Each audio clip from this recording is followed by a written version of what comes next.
Boa noite a todos. É com muita alegria que estamos fazendo mais uma edição do programa Espiritismo Pará de Minas, com o objetivo de trazermos para esse espaço a comunicabilidade, os eventos e todo o trabalho das Casas Espíritas de Pará de Minas. O nosso evento de hoje é a palestra pública onde nós estamos desenvolvendo os temas do mês a respeito da mulher, em comemoração ao mês da mulher. A oportunidade que nos é dada é de estarmos juntos mais uma vez em nome de Jesus. Então iniciaremos nosso trabalho com uma prece, convidando a todos para que se reúnam em torno dela, colhendo as emoções e vibrações, para que depois possamos refletir com calma. Senhor Jesus, nosso amigo de todas as horas, estamos reunidos aqui em seu nome, rogando a Ti a Tua boa vontade de servir-nos, atendendo às nossas necessidades, enviando-nos os bons espíritos para que possam nos esclarecer, consolar, nos mantermos reunidos em seu nome. Rogamos que esse evento esteja abençoado por Ti e assistido por aqueles que vós nos envia como os nossos benfeitores, nossos guardiões, nossos amigos espirituais. Que nessa oportunidade possamos aqui ser o melhor instrumento, que sejamos atendidos nas nossas fragilidades, nas nossas dificuldades, com a assistência dos nossos amigos espirituais. Rogamos em particular a nossa Mãe Santíssima Maria, que nos cubra com seu manto imaculado, nos ajudando a passar essa oportunidade, servindo. Que assim seja. Caros amigos, estamos em torno de um tema que nos convida a uma reflexão franqueada no desprendimento dos preconceitos, dos conceitos, para que possamos fazer uma avaliação histórica, uma avaliação social e uma avaliação primordial em torno da mulher. O tema de hoje é a mulher samaritana, que está no Evangelho de Marcos, no capítulo 4, no versículo de 5 a 19. Faremos, então, essa deambulação em torno dessa temática, buscando verificar os contornos do fato da mulher samaritana, entretanto, vendo a questão da mulher em particular. É muito importante que a gente faça um retrocesso histórico. Alguém Alhures já nos disse que a mulher da antiguidade muito pouco valia. E nós podemos acrescentar que até bem pouco tempo essa temática era real. A mulher muito pouco valia, até o dia que ela foi acolhida pelo nosso benfeitor maior, chamada ao trabalho de alto valor, de alto serviço, para servir a humanidade inteira. Então, quando nós entendemos que a mulher muito pouco valia, parece que os registros não nos deixam enganados em torno desta afirmação. Quando olhamos a criação do homem e da mulher, dizem os tratados do livro da Gênesis de Moisés que Deus criou o homem do barro da terra, soprou em suas narinas e lhe deu vida. Mas o colocou para experimentar a vida e viu que ele estava desarvorado de si mesmo, sem alguém que pudesse lhe fazer referência, assistência, sintonia. E Deus então entendeu que ele não podia ficar só. Por isso, criou para que estivesse com ele a mulher. Se nós olharmos essa alegoria no sentido literal, nós não teremos facilidade de compreender que essa alegoria não fala de alguma coisa que tenha condição de ser trazida a uma realidade prática. Mas se nós fizermos um retrospecto da caminhada da humanidade, olhando as afirmações, informações, pesquisas da vida social, da política, da vida da sociedade, das estruturas das leis, haveremos de compreender que naquele tempo a alegoria teve o seu sentido, de que precisava de ter um princípio. Mas esse princípio veio ao longo do tempo sendo versado de forma negativa, em desfavor da mulher. Vamos verificar que quando o livro da Gênesis fala da criação da mulher, fala que Deus a criou para ser a assessora, a companheira, a serviçal do marido. E isso, tomado ao pé da letra, deu à mulher um caráter de inferioridade. Depois, os tratados dos livros do Antigo Testamento, verificaremos no livro do Deuteronômio, do Levítico, que a mulher começou a ser malversada na integralidade. E na vida social ela começou a ser subjugada. A mulher muito pouco valia, porque ela não era contada em favor da companheira que ela deveria ser para o homem. Ela é contada entre uma propriedade das coisas que o homem tinha. Ela era propriedade do pai quando solteira e depois propriedade do marido quando casada. Ela não podia andar pelas ruas sem o rosto coberto. Aliás, se ela passasse pela rua cruzando com outro homem, ela tinha que se esconder para não ser vista. E o homem tinha que se afastar para que dissesse que não a viu. Então, a discriminação começa já desde os tratos do relacionamento mais cotidiano. Vamos ver a subjugação da mulher no que diz respeito à vida da família, quando ela não era considerada com relação ao filho homem, prevalecia tudo em favor do filho homem e nada em favor da filha mulher. Se o pai falecesse deixando bens, os herdeiros, não se contava entre eles, senão os filhos homens. As mulheres não recebiam os bens. Quando ela se casava, ela passava a ser propriedade do marido e andava também nas mesmas rédeas que o pai lhe havia imposto. Ela também não tinha direitos, não tinha liberdades e não tinha oportunidade de se expressar como ser vivente, como ser que está em plenitude. Essas considerações são muito importantes para que a gente chegue nos dias que Jesus aporta ao mundo. No dia que Jesus aporta ao mundo, conhecemos Maria, a Mãe Santíssima, aquela que se entregou para a missão mais importante que o mundo poderia vivenciar, que era receber o Salvador. Então, quando verificamos que Jesus, chegando através de Maria, dá sentido e direção para outras considerações em torno da mulher. E vamos verificar que quando ele começa a vida pública, nas suas pregações, nas suas andanças, ele sempre se fez rodear pelas mulheres. Ele sempre as acolheu, ele sempre as amparou, ele sempre as acudiu e sempre as entendeu. Não precisamos repetir a fala da semana passada, que gratamente trouxe alguns exemplos das mulheres que seguiram Jesus, que tiveram a oportunidade de conviver com ele e que puderam, de alguma forma, compreender a sua grandeza como ser. Olhando as mulheres de hoje, verificaremos que as nossas considerações em torno dela só podem ter esse efeito histórico de um passado que realmente está ficando no passado. Por exemplo, quando eu fui convidado para falar sobre as mulheres desse tema, eu disse para Denise, cara amiga, eu não estou apto a falar sobre as mulheres.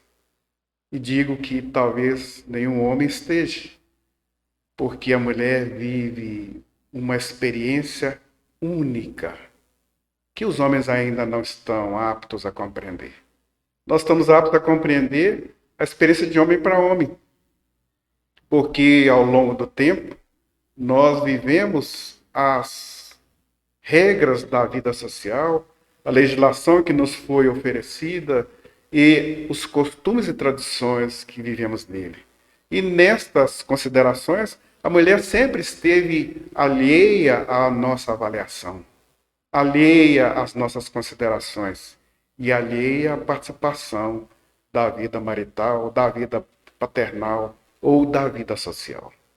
Verificamos isso num processo histórico. Daí porque a dificuldade de o homem falar a respeito da mulher, porque não tem uma experiência prática e porque não a tem, também não é capaz de deambular em torno de ideias que façam valer a grandeza da mulher. Mas podemos exprimir considerações no entorno das mulheres com quem convivemos hoje.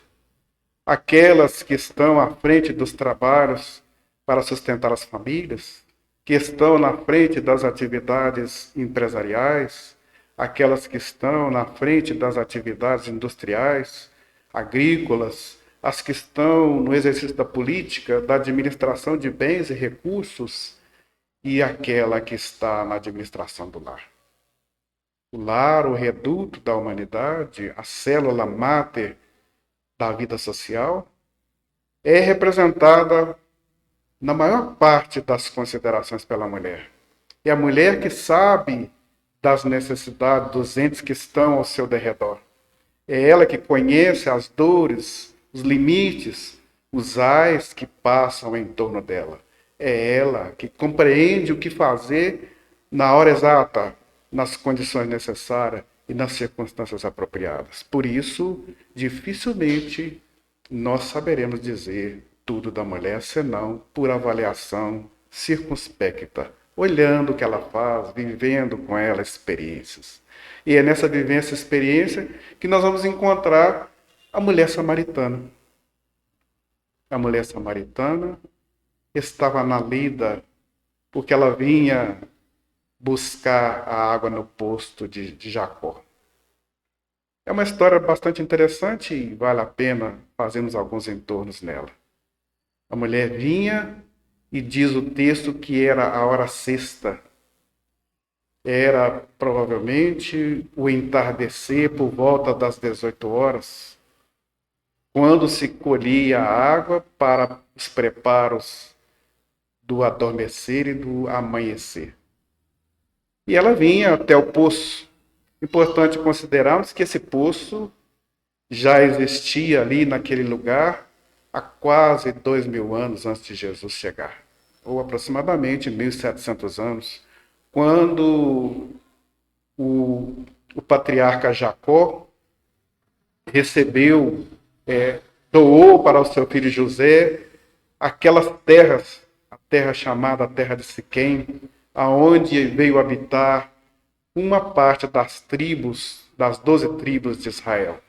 E num determinado momento, nessa região, os invasores, os conquistadores, venceram grande parte das tribos de Israel, tribo de Judá, e trazendo-as para essa região de Siquém, muitos deles, foram trazidos também outros povos das redondezas que não comungavam das tradições, dos costumes e da vida prática religiosa dos hebreus. Então, reunidos ali, povos estrangeiros junto com os hebreus, constituíram praticamente uma nova sociedade. E essa nova sociedade, a sociedade dos samaritanos, ficou mesclada, e por ser mesclada, ela também passou a ter uma cultura mesclada.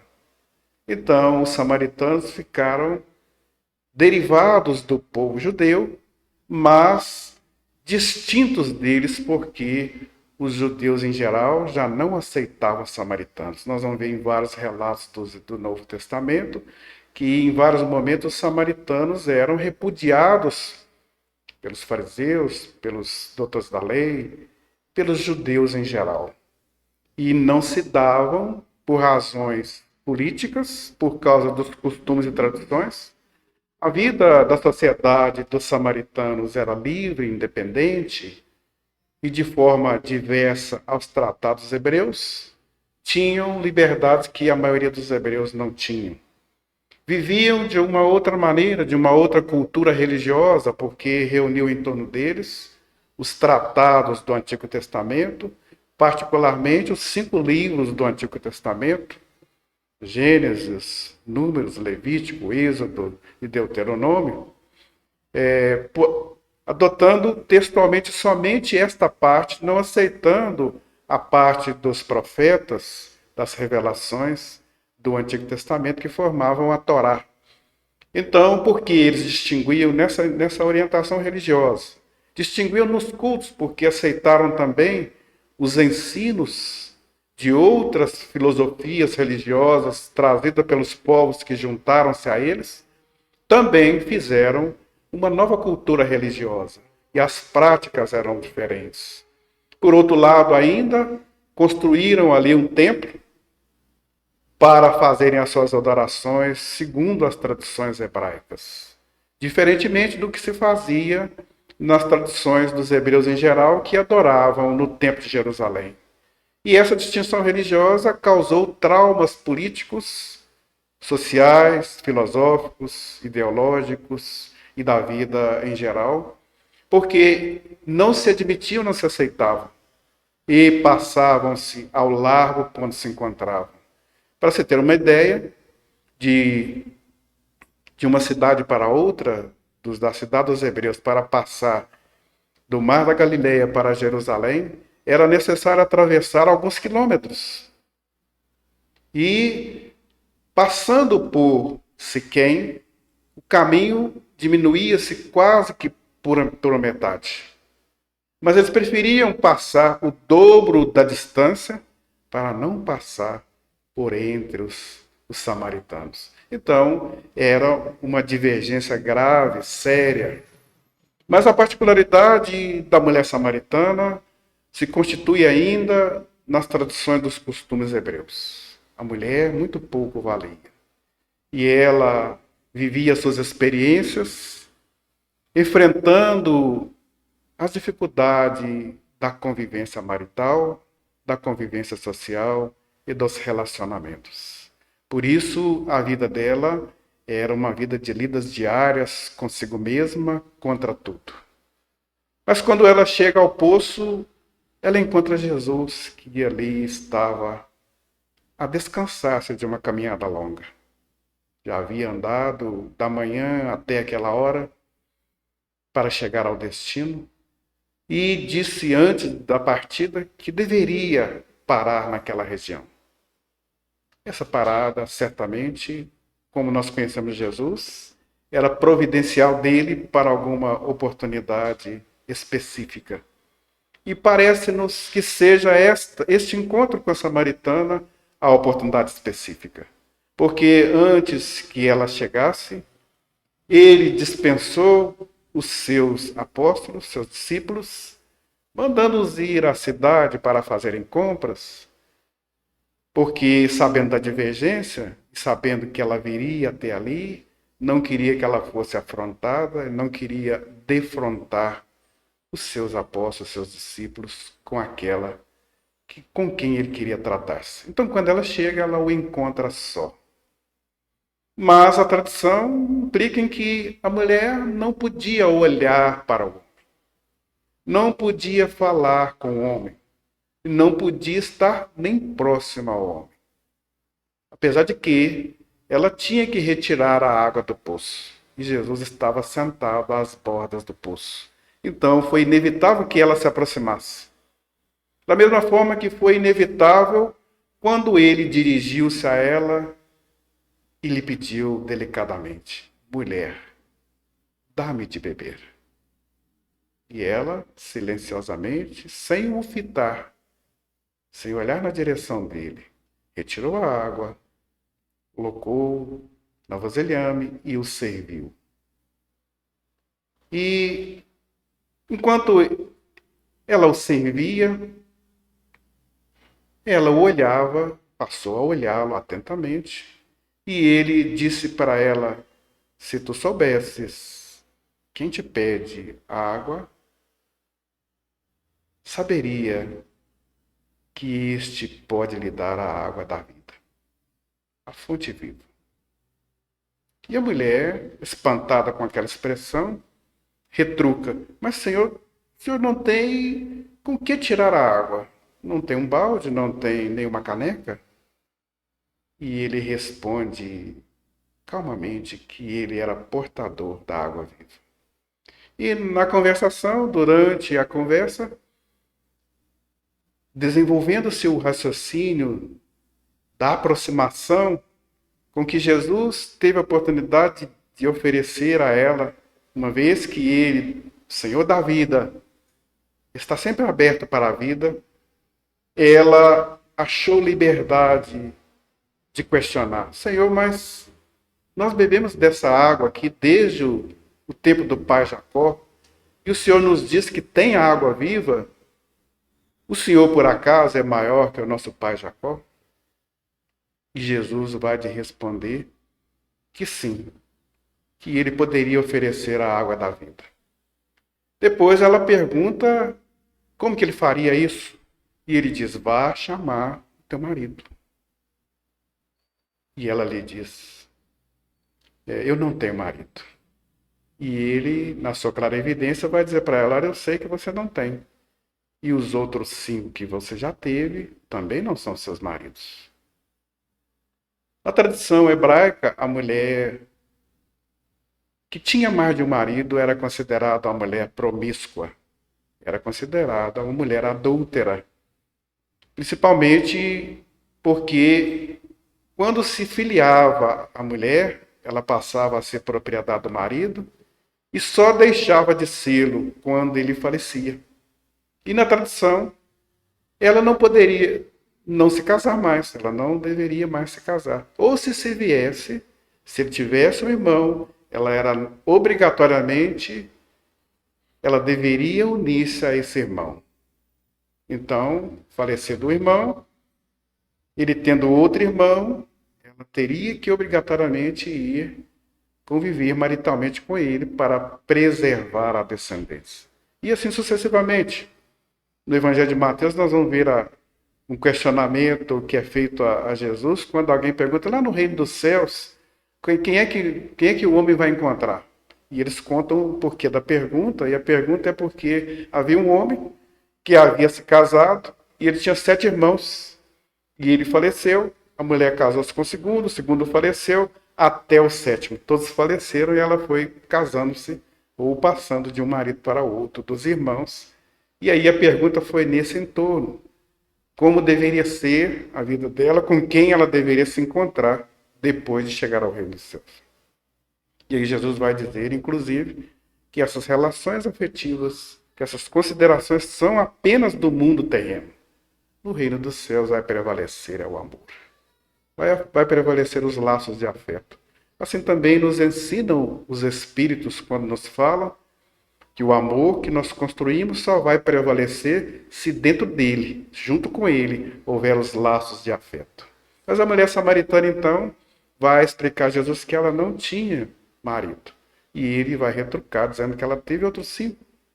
E ela, nesse momento, ela desperta: então tu és profeta. E ele não nega a afirmativa.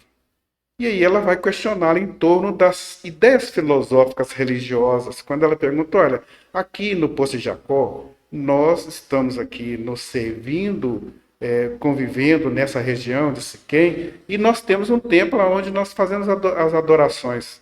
Os hebreus, de um modo geral, os judeus, dizem que nós só podemos prestar os nossos cultos e fazer as nossas celebrações no templo de Jerusalém. Como fica isso? Qual que vai prevalecer, o templo de Jerusalém ou o templo de Jericó? Ou o templo de Siquém, desculpem. Então ele vai explicar de uma forma monumental à mulher. Mulher, haverá um tempo em que os homens compreenderão. E quando eles compreenderem, não será necessário adorar aqui, ali ou acolá. Porque a adoração será feita mente e coração. Quando nós introjetarmos as ideias mais primorosas da vida, compreendendo que o reino do céu está dentro de nós adoraremos, segundo Jesus, em espírito e verdade. E em espírito e verdade, teremos a noção da grandeza do Criador. Por isso, não precisaremos de lugares para orar.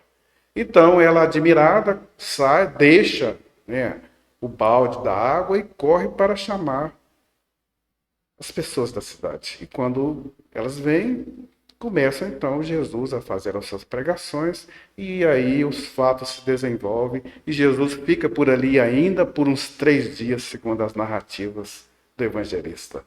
É muito importante que a gente tenha em conta esta condição da mulher. A mulher muito pouco valia.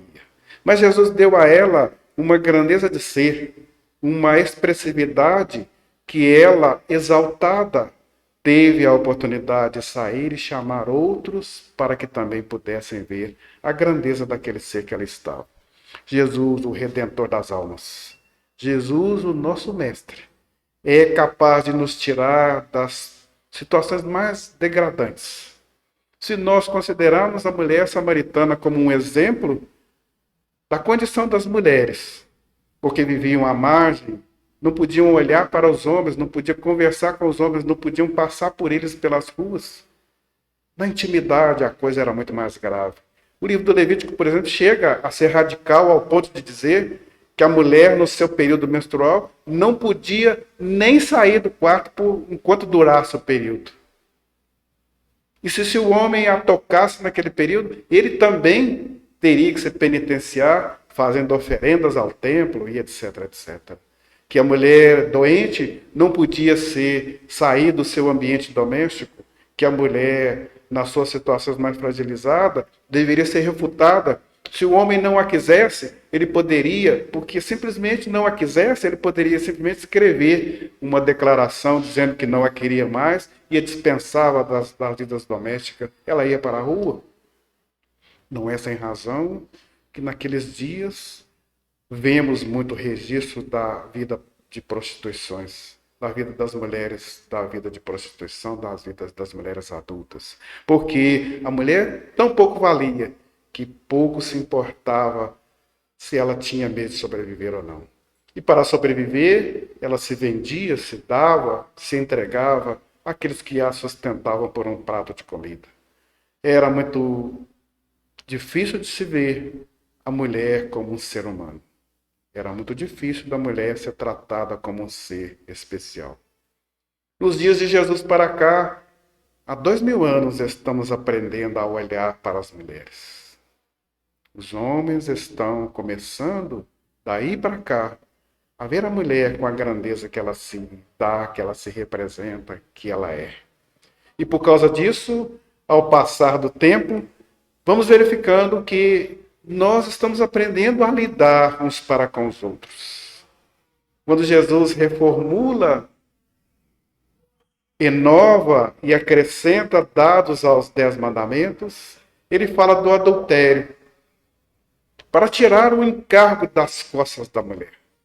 O adultério era direcionado à mulher, porque se ela fosse pega fora das relações regulares dos casamentos, tendo relações conjugais, ela era levada às praças públicas, apedrejada, ou pendurada nos postes e queimada viva. Então, era degradante a mulher viver as suas experiências de ser, a sua condição de mulher e a sua condição biológica, fisiológica, moral, psíquica, emocional.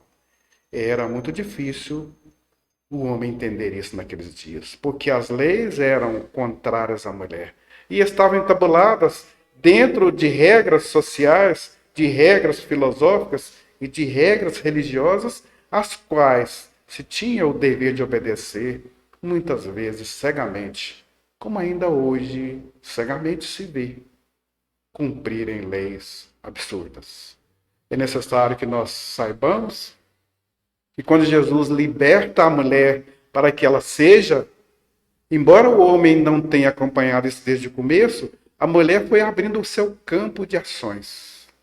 Foi verificando o que ela podia e foi resolvendo conforme ela podia.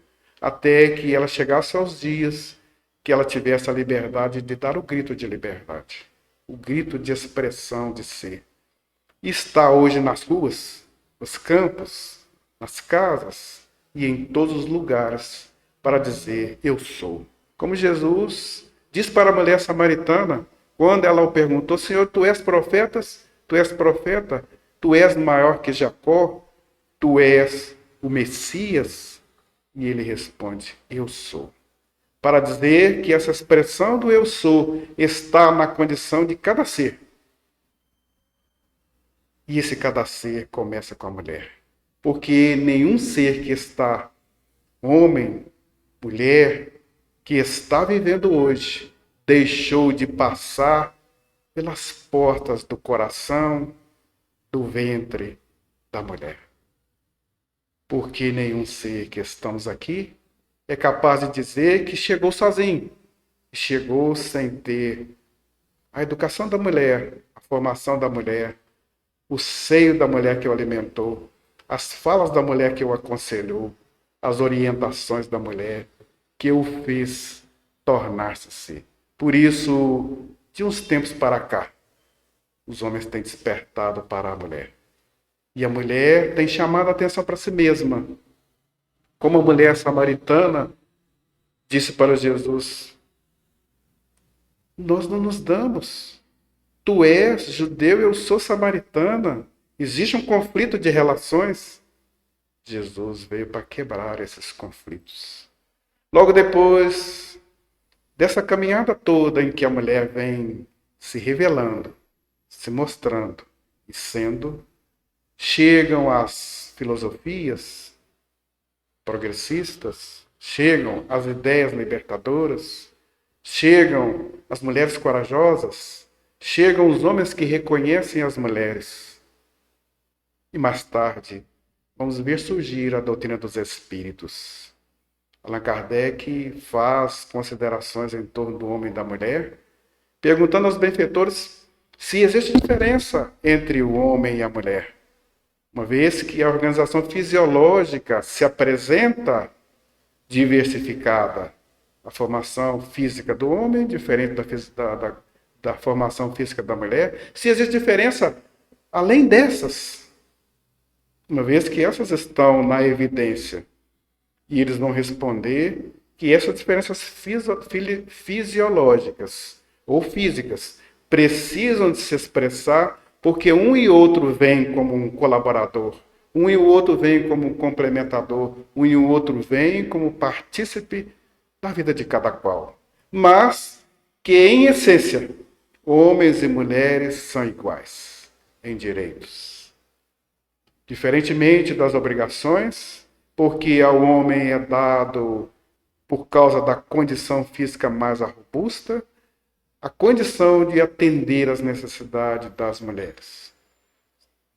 E por causa disso, muitas vezes foi enganosamente interpretada essa robustez como sendo a capacidade de predomínio sobre elas, para as fragilizar, para as amedrontar. Mas nós estamos em caminhos. Quando Kardec faz esses questionamentos, perguntando se existem direitos diferentes, a nossa legislação começou a se aprumar para regimentar regras que sustentassem, que protegessem e que amparassem a mulher.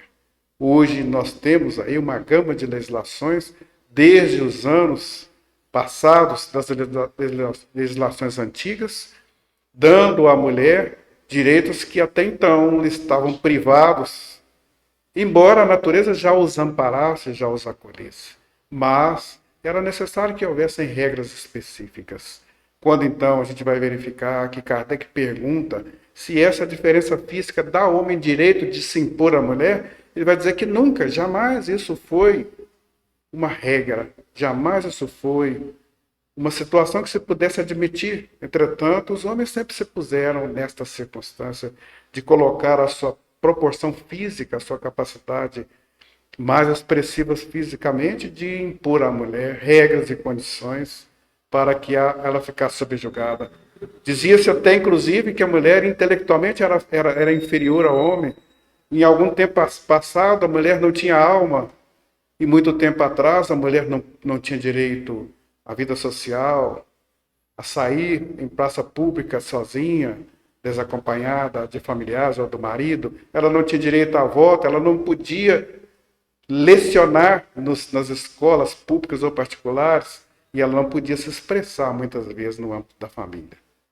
Era a mulher que ia para a cozinha, preparar os afazeres para a alimentação, a arrumação da casa, e pronto. Tudo mais era se o marido permitisse. Inclusive para que ela se exprimisse na sua liberdade de ser, porque ela não podia fazer compra sozinha, tinha que ter o aval do marido, ela não podia fazer um financiamento, um empréstimo, adquirir um bem, sem que o marido tivesse dado o aval de concordância. Então, tudo isso nós vamos vendo ao longo da história, que a mulher muito pouco valia, mas hoje ela é expressão de valor. Hoje ela se deu esse valor, ela conquistou esse espaço. E queremos que isso seja um fato prático, porque ainda prevalecem ideias negativas e contrárias a essa libertação. Ainda aparecem os combatentes, os concorrentes, e subjugam a mulher ao âmbito circunscrito da casa, cozinha, quarto, para que ela não tenha valores, para que ela não seja e para que muitos homens se exprimam. Não é à toa que a filosofia diz que atrás de um grande homem sempre tem uma grande mulher. Mas muitas vezes essa mulher estava sempre submissa. Agora não. Agora é na frente das mulheres, atrás das mulheres é que tem um grande homem. Porque se o homem não puder, não souber e não buscar compreender a mulher, acabaremos numa hora dessa qualquer, sem possibilidade de termos relações conjugais ou relações de afetos. Porque na relação de afeto é indispensável que o homem veja a mulher para que a mulher possa estar com ele. É indispensável que a mulher se atenda para atender ao homem. Por isso que a doutrina espírita vem nos dizer que se nós não nos amarmos profundamente, não é possível amar ao outro.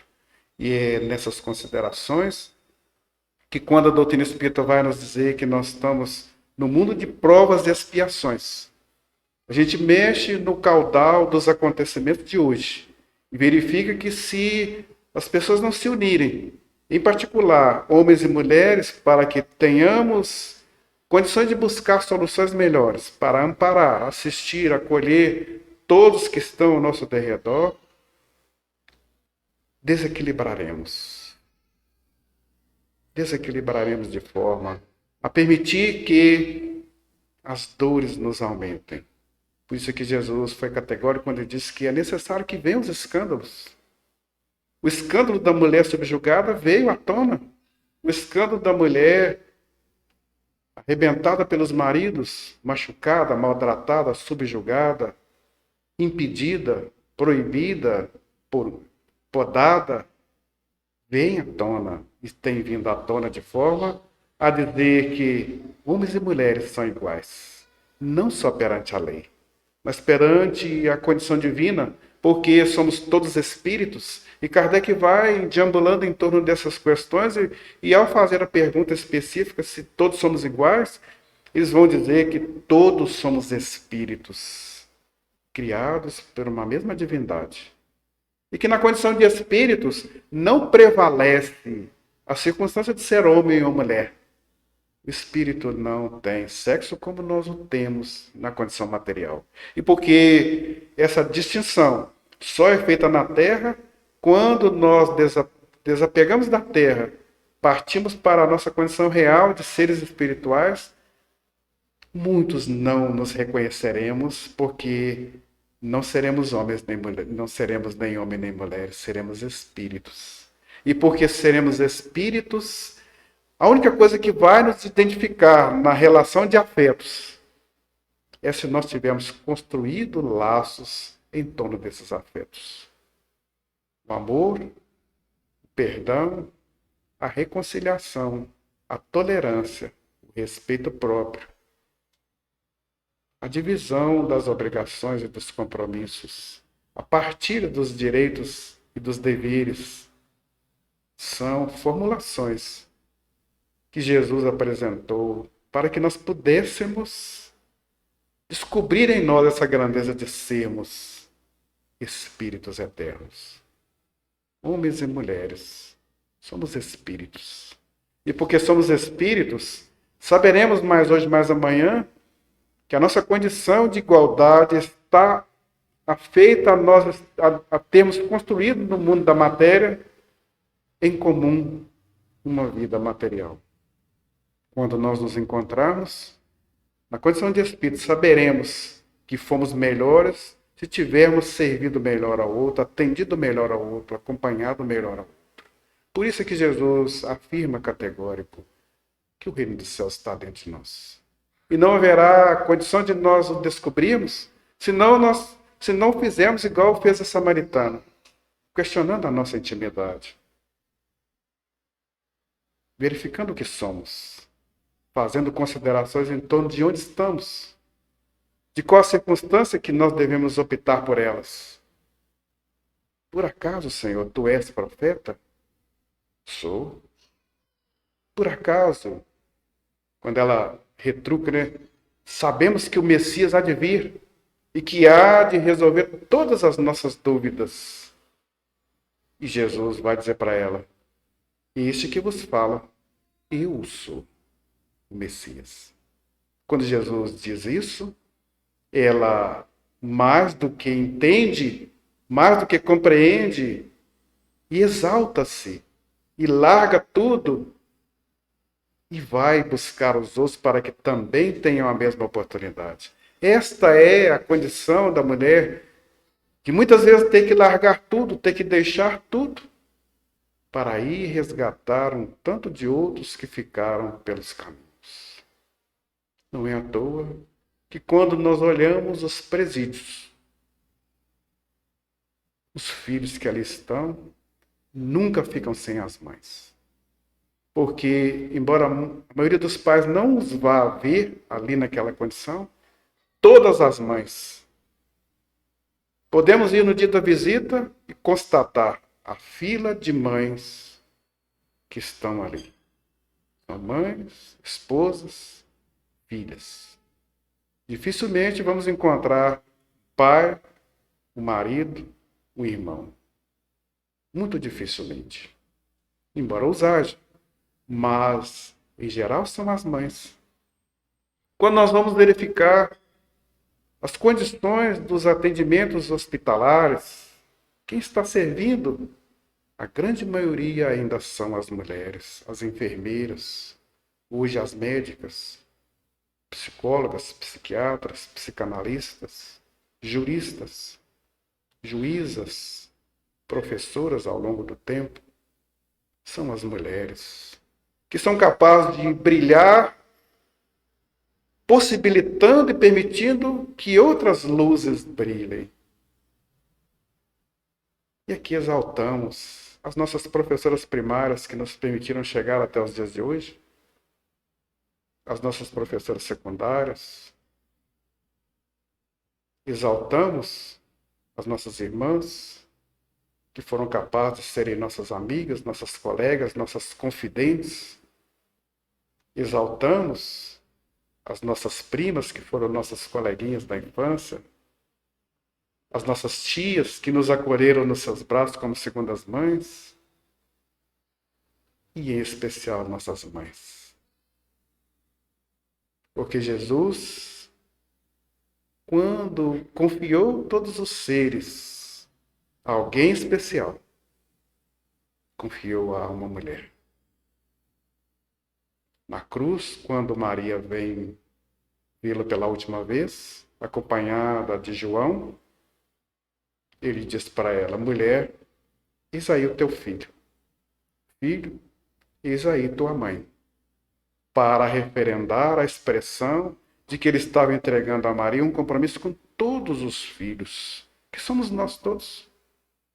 Nós somos filhos de Jesus no sentido original da expressão. Da mesma forma que quando ele entrega para Maria essa missão de ser a mãe de todos nós, ele entrega para essa mulher em especial, por ser uma mulher especial, mas para representar todas as mulheres. Verificamos no entorno geral que quase todas as mulheres faladas do Antigo Testamento se expressaram nessa condição de serviço à grandeza social. Mas aquelas que serviram para iluminar quase sempre foram anônimas. Quase nunca soubemos isso. O nome e a identidade específica. Como a mulher samaritana. Há registro de que ela tem um nome, mas no texto, sendo fiel ao texto, não se revelou o nome dessa mulher. A mulher adúltera. Não se revelou o nome da mulher. E outras tantas mulheres que seguiram Jesus na clandestinidade, fugindo dos seus lares, dos seus maridos que não as permitiam, que foram ocultamente acompanhar as suas pregações e que foram depois pregar em todos os quadrantes a boa nova. Jesus iluminou as almas das mulheres, para que as mulheres pudessem, por sua vez, abrandar os corações, os sentimentos e as emoções dos homens. E da vida social, elas pudessem ser uma resposta favorável ao equilíbrio, à salvação e à restauração do amor que estão guardados em todos nós. Somos seres vibrando uma beleza infinita, uma força incomensurável de amor, de favores a nós mesmos, que quase nunca utilizamos. A mulher tem sabido se valorizar. Maria, a mulher samaritana, apresenta essa mulher que se soube valorizar quando ela imediatamente largou tudo e correu para socorrer os demais depois de ter se iluminado com o Salvador. Jesus iluminou a mulher samaritana. A mulher samaritana iluminou toda a sua comunidade. Nós sabemos que os povos ainda se divergem. Ainda existem os conflitos de raça, de cor, de credo, de posicionamento filosófico, político, de posicionamento econômico, social, de posicionamento individual. Sabemos ainda que o preconceito grasa, que várias formas de diminuição dos seres ainda se espalha grave e grandemente por nós. Sabemos que a mulher ainda está subjugada em muitos quadrantes. No trabalho, no lar, na vida social, na vida profissional. Sabemos que essa subjugação ainda é reflexo da ignorância dos tratados antigos, dos costumes e dos interesses particularizados pelo egoísmo, pela vaidade, pelo orgulho.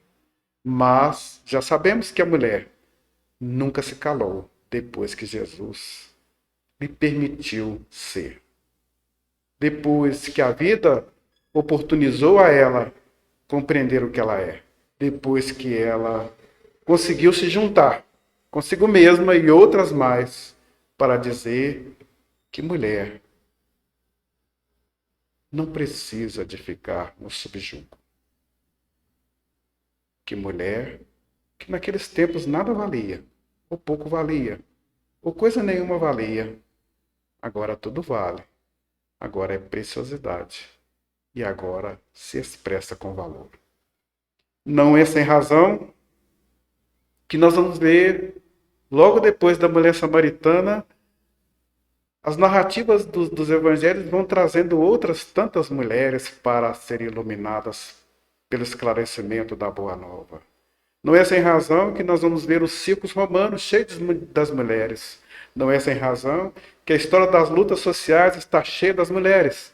Não é sem razão que as lutas libertárias em todos os povos contam com mulheres fervorosas, valorosas e firmes. Se nós formos citar, talvez nós ficaremos um largo tempo falando nomes e nomes para destacar que a mulher muito vale.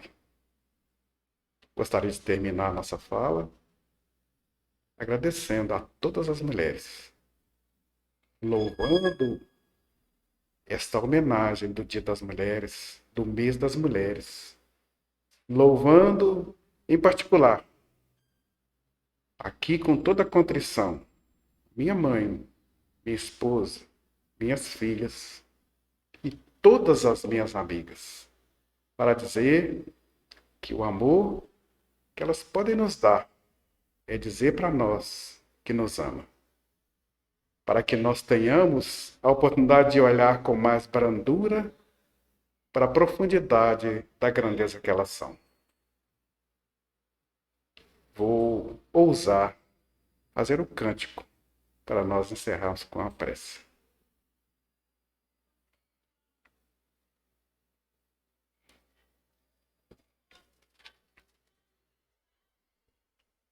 Ave Maria, cheia de graça, Deus é contigo, bendita és entre as mulheres, bendito é o fruto do teu ventre, é o fruto do teu ventre, Jesus, Jesus. Santa Maria, Mãe de Jesus, rogai por nós pecadores, agora e sempre. Amém. Amém. Amém. Nessas vibrações, agradeço muito a oportunidade de estar aqui. Desejo muita paz.